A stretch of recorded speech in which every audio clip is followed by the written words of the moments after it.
now that your skin is prepped, so this is how it looks like when you first receive your foundation. You're gonna open it up. We are a very eco-friendly company. So we have inserts like this, and then we have the shells. So you can, when you need a new one, all you gotta do is purchase just this insert. But if you want to purchase the insert or shell with it, you can too. It comes with it for free every single time, so it's completely up to you. Oh, this plastic is. All right, so what I'll do is I'll open it up and I am a Shinto 1 and 2. I'm a mixture right now, mainly Shinto 1, but so it is very magnetic back here. So you're just gonna, it fits right in because it's magnetic. Goes right in, doesn't come out. It's awesome. If you need to get it out, there's a little side thing that you can just go, see, easy. It will be the same thing with your translucent powder, same thing as well. And then the way you know is it actually says it over here, translucent powder. It'll say foundation, so you know the difference, although the boxes look exactly the same. All right, so let's get started. What we're gonna do is we're gonna get our blender full out, and I am very slightly towards Shinto 2 as well, so I use a mixture. But what you would do is you're going to take your blender full and you're literally going to twist one time like that, and then you're going to apply in a tapping motion. Start with your cheek, and then you're going to work towards your jaw.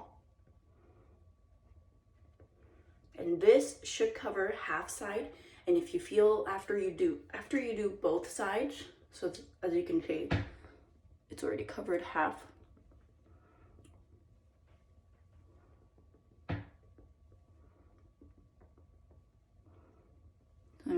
It's very natural, so it's a little hard to tell, but you can tell, right? I got foundation on, no foundation. So you're gonna go ahead and do the other side, same thing. You're going to twist, and then you're going to tap, tap, tap. Tap, tap, tap. So I do it one side and then the other side. So after you get your foundation all over, including your neck, make sure you remember your neck because you want to blend it in. I like to use the pointy side, this side, to cover my nose area and my under area. So just like tap, swipe one time, and then I get red nose because I don't know, I'm getting older or something, I don't know. So I have red nose thing going on sometimes, so I like to cover that. And then swipe again, and then under eyes.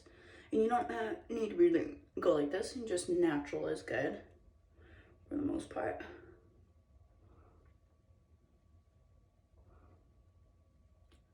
And then we're going to let it set. So if you feel like at this point you're like, no, this is not enough coverage, I want a little bit more heavier, you could totally build it. So you can do the process again. Swipe, build it up if you want to. I like to kind of keep it natural, and you want to play around with this quite a bit because you know what works for you is different for other people. So try to play with it. But once you get used to how you like to apply it and the coverage amount, once you're able to figure that out, it's a perfect foundation. I love this foundation so much. So right now I just have foundation on, and then now I'm gonna work on my eyes and my eyebrows. So for now, I'm just gonna go ahead and set this blender full right on top like this again. And then I'm gonna go in with my eyeshadow. I'm just gonna do it really quickly. You always, when you have like eyeshadow and there's excess powder, always tap, tap, never blow, because if you blow, you'll get bacteria on your brushes and it starts growing and growing and growing, and then you'll have problems with your skin after you apply and all that. So anytime, tap it off I'm just doing this easy girl way right now. I'm not like going all out with it. This is just easy way that I like to do my eyeshadow. All right, so that's done with my eyeshadow. And then I do my eyebrows. And now I usually, if I'm on a rush, I usually just do an eyebrow gel, which is this. It looks like a mascara, but it's for your eyebrows. It's very natural looking. So as you can see, it just darkens it a little bit so you can actually frame your face better. Eyebrows are important because it does frame your face.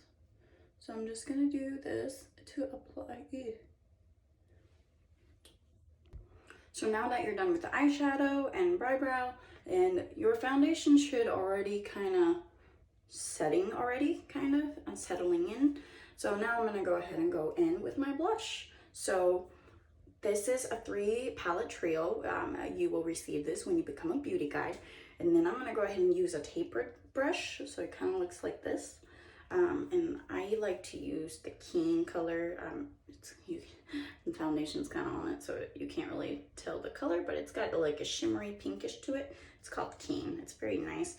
I have a peach color too, but I'm not really a fan of this peach color. That's what they call it. But anyway, so I'm gonna go ahead and tap it. And of course, as usual, I'm going to tap the excess. And do not, when you do your blush, do not do the sweeping motion. Don't do that because it'll just sweep off your foundation. So what you're going to do is you're going to tap. Literally tap, tap.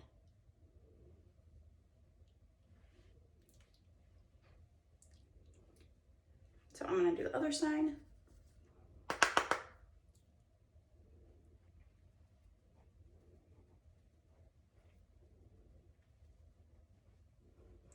So, and then from here, if you want to use a bronzer, you can. My youngest kind of smashed this in, so I had to remake it so there's not much left. But you can use a bronzer, any kind of bronzer that you have, and then just put it right underneath. And then for bronzer, you want to get like a fan brush and kind of do a little bit of sweeping motion. You can also do a tapping too, sweeping motion, but you don't want to do that. I'm not gonna do that this time, but anyway, so that's how you would do it with the blush. And let's say that you accidentally put too much blush. If you accidentally do put too much blush, which I tend to do because I go overboard sometimes, like right now, I don't really like it too much. You will use your blender full. No need to put on any foundation. You're just going to tap to even it out. It still has a little bit on your blender full. The foundation is still a little bit on your blender full, so you can do a tapping motion to do it like that. See, it looks more natural, right? So that's what how I like to kind of blend it all in. Okay, and then I go in with a translucent powder. So here's the translucent powder that I put in. I like to use a big fluffy brush. This is my favorite brush to put on translucent powder. So I'll do the tap, tap, tap, tap, this, and then you don't want to put too much, so do one of these things, and then kind of tap it all over. I'm very oily on my T-zone, so I like to do the T-zone first, and then you can do it all over if you like, or you don't need to. And then if you still feel like you put too much blush, then you could even go over it a little bit to kind of tone it down. All right, and then I like to go in with my setting spray. This is, the formula is just like Urban Decay formula. Actually, we have the same formula. So you can even purchase it at Sephora, or it's the same price. So if you like, you can support me and purchase through us as well. But this is a time setting spray, which is great for aging skin. It helps set your makeup. I tend to go a little overboard with the sprays. So you're gonna do that. This actually helps keep your makeup on literally all day. It's nice. I love it. And then after I do that, I go in and do my mascara and I'm done. If you also want to do an eyeliner, you can do that as well. But I usually just finish with mascara and be done. Sometimes I do put on eyeliner, but so that's how you would use your foundation. I hope this was helpful. And if you have any questions, feel free to reach out to me. Have a good day. By the way, when you're all done with your Blunderful, you can just put it right back in here and then use it for next time. Be sure to wash your Blunderful at least once a week with either the one that we have or a makeup sponge cleanser that you may already have. And then when you're done, you can always put it back in here and it will dry in here as well. So it's very sanitary. It's awesome.